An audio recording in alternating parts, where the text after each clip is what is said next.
नमस्कार। आज हम एक ऐसी स्क्रिप्ट को समझने जा रहे हैं जो एक सीधे सादे व्लॉग को धोखे और मर्डर के एक खतरनाक खेल में तब्दील कर देती है। ये कहानी इसी बात की गहराई में उतरती है कि कैसे एक कैमरा जो हमें जोड़ने का काम करता है, वही कैमरा धोखे का एक जबरदस्त हथियार बन सकता है। तो चलिए देखते हैं कि ये सब कैसे होता है। तो चलिए सीधे कहानी में चलते हैं। कहानी की शुरुआत होती है एक व्लॉगर की, आप कह सकते हैं एकदम परफेक्ट दुनिया से। पर जैसा कि हम सब जानते हैं, जो चीजें परफेक्ट दिखती हैं वो असल में होती नहीं हैं। और यहां भी इस चमक दमक के पीछे एक बहुत गहरा राज छुपा हुआ है। इस पूरे ड्रामे में 3 मेन कैरेक्टर्स हैं। पहली है मीरा, जो एक व्लॉगर है। फिर है समीर, उसका पति।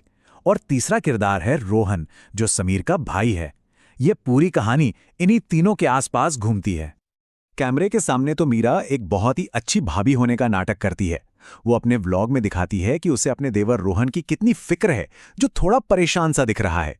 पहली नजर में देखने पर तो सब कुछ एकदम नॉर्मल लगता है, बल्कि शायद कुछ ज्यादा ही नॉर्मल। लेकिन कहानी यहीं पर हमें शक करने की वजह देना शुरू कर देती है। इस परफेक्ट पिक्चर में ना दरारें दिखने लगती हैं। मीरा की एक्टिंग थोड़ी बनावटी सी लगती है। रोहन, वो किसी से फोन पर लगातार झगड़ रहा है। और सबसे अजीब बात यह है कि उसका पति समीर शहर में है ही नहीं। कुछ तो गड़बड़ है, ये चीजें आपस में मेल नहीं खा रही। और अब कहानी एक ऐसे मोड़ पे आती है जहां हमें मीरा और रोहन के रिश्ते की असली सच्चाई पता चलती है। तो शक बिल्कुल सही था। वो जो एक टेंशन महसूस हो रही थी ना, उसकी वजह एक नाजायज रिश्ता है। मतलब ये परफेक्ट फैमिली का पूरा ड्रामा बस एक दिखावा है, एक बड़ा झूठ। यहां कहानी में एक बहुत जरूरी मोड़ आता है, और वो है रोहन का डर। उसे ये एहसास हो गया है कि उनका राज अब राज नहीं रहा, और वो चाहता है कि पकड़े जाने से पहले ही इस कहानी को यहीं खत्म कर दिया जाए। और पता है, यहीं पर हमें दोनों किरदारों के बीच का असली फर्क समझ में आता है। देखिए, एक तरफ रोहन है जो डर गया है, उसे पछतावा हो रहा है, वो बस ये सब खत्म करना चाहता है। लेकिन दूसरी तरफ है मीरा। वो उसके डर को ना सिर्फ नजरअंदाज करती है, बल्कि वो तो उसे एक मौके की तरह देखती है। वो इशारों इशारों में कहती है कि भाई असली प्रॉब्लम तो समीर है। और बस अब हम पहुंच गए हैं कहानी के क्लाइमैक्स पर। एक तूफानी रात जो एक बहुत ही भयानक टकराव के लिए स्टेज तैयार कर रही है। और ठीक तभी, जब किसी को बिल्कुल उम्मीद नहीं थी, समीर घर वापस आ जाता है। उसके आने से जो टेंशन है ना, वो एकदम चरम पर पहुंच जाती है। मीरा और रोहन के लिए ये एक बहुत बड़ा शॉक है। और दिलचस्प बात यह है कि स्क्रिप्ट में इस लड़ाई को डायरेक्ट नहीं दिखाया गया है। इसे सिर्फ परछाइयों के जरिए दिखाने को कहा गया है। ये एक बहुत ही स्मार्ट तरीका है, क्योंकि इससे हमारा पूरा ध्यान सिर्फ आवाज़ों पर चला जाता है और सस्पेंस कई गुना बढ़ जाता है। और फिर वो पल आता है, बस एक चीख और उसके बाद खामोशी। जो भी भयानक हुआ उसे हमारी कल्पना पर छोड़ दिया गया है। मर्डर के ठीक बाद हमें दिखता है कि मीरा और रोहन एक साथ हैं। रोहन के हाथों पर खून लगा है और वो दोनों मिलकर समीर की बॉडी को छुपा रहे हैं। इस एक पल के लिए तो ऐसा लगता है कि वो इस जुर्म में बराबर के पार्टनर हैं।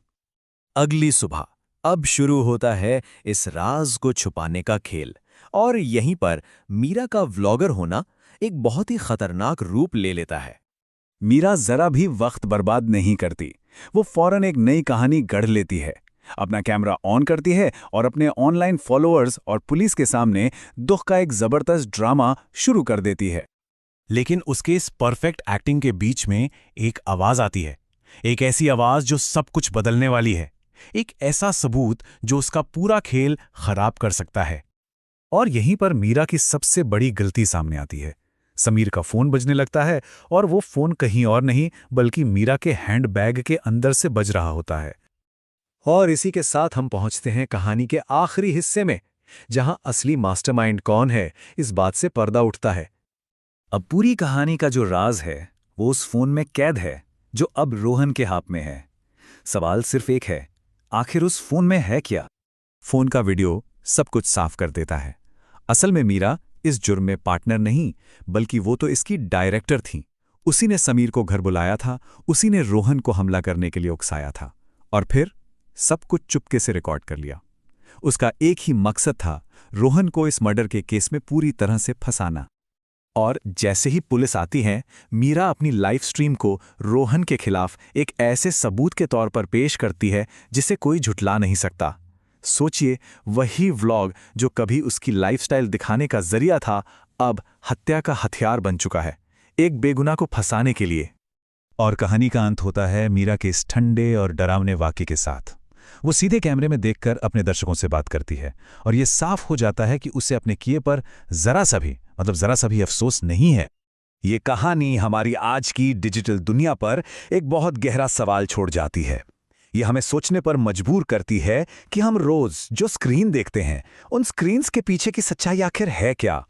जब हर कोई एक परफॉर्मेंस दे रहा हो, तो फिर असलियत कहाँ मिलेगी?